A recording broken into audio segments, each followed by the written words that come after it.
Sa pagdiriwang ng 2025 National Crime Prevention Week, katuwang ang buong bansa.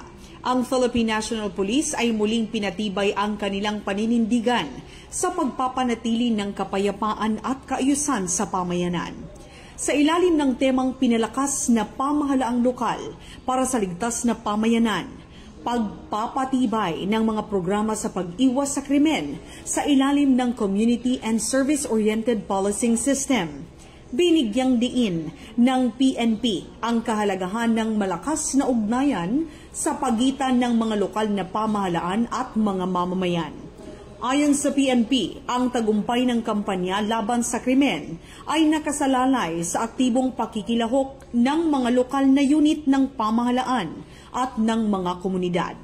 Sa pamamagitan ng Community and Service-Oriented Policing System, layo nilang paigtingin ang kolaborasyon ng pulisya at mga residente upang mas mabilis at epektibong matugunan ang mga suliranin sa seguridad.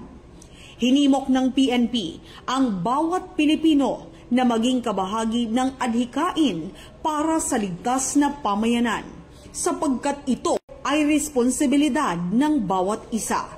Sa sama-samang pagtutulungan, naniniwala ang ahensya na mas mapapalakas ang kultura ng malasakit, kooperasyon at pagkakaisa na magdadala sa ating bansa tungo sa isang bagong Pilipinas na ligtas at maunlad.